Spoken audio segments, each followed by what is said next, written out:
Welcome back to the channel, guys. So we are officially build complete on this 1.8 meter Aerojet Hummingbird.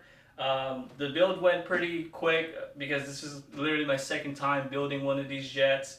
So a lot of the techniques and building material that I used on my own Hummingbird 2 years ago, I pretty much applied into the build of this jet. So let's take a look under the hatch and take a look at the component tray and how the layout looks like, the turbine installation, and the fuel plumbing on this jet.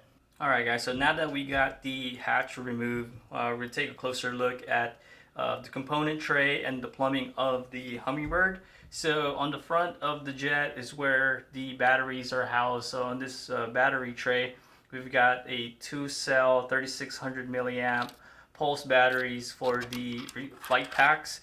And then in the nose, surprisingly, with how bulky the fuselage look, you would think that there's a lot of space in the nose to house the ECU pack, but this 4000 milliamp 3-cell light pack just doesn't quite fit in the nose, and it just kind of sticks out quite a bit. So this is what the battery that the owner of this jet have provided me for the build, but I did recommend that he may have to go with a smaller pack, like a 2100 Life Pack by AR Powers, and I've used these packs in the past and have performed very well in several of the jets that I have built, and it's a little bit more compact. So I think having this in the nose actually will work out, and it actually fits pretty well.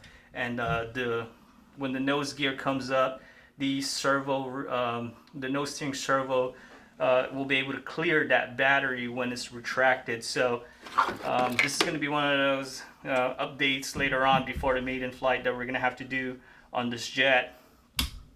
Now moving back to the component tray, all the servo leads have been labeled, and I use my usual technique of using shrink tube labels on all of the leads. So this makes it a lot easier for the owner of this jet to set up his channels on the receiver pack, or the receiver of this jet, and the LCD screen for the ECU is housed down here, so during startup be able to see it.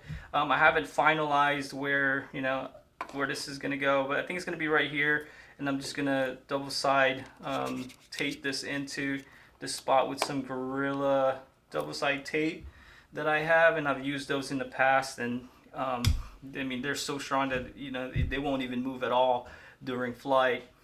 For the retract and nose steering, we're using the Asan AG68, and all of the leads are pretty much labeled on this end to plug into the channels, and then all the appropriate servo leads to the retract controller and nose steering is all pretty much set up and plugged in.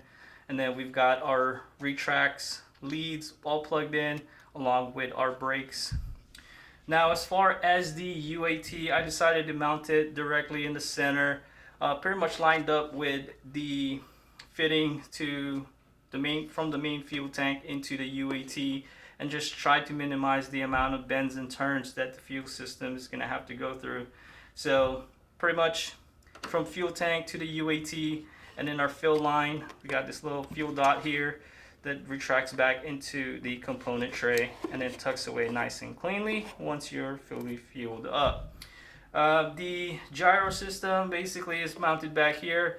The owner wanted to do the final wiring of the gyro and the satellite, so I kind of left that out for him to decide where he wants to install it.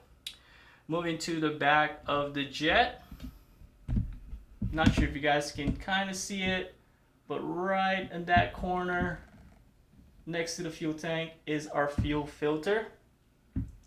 And then moving further back, decided to mount the on and off valve to the turbine right next to the turbine, on the turbine rail. And it just kind of worked out, I think, for this build where that on and off valve is, and I think I'm pretty satisfied with where that ended up at. And then as far as the turbine, we've got our KingTech K100 installed and ready to go. So that is pretty much it for the build on this 1.8 meter Hummingbird.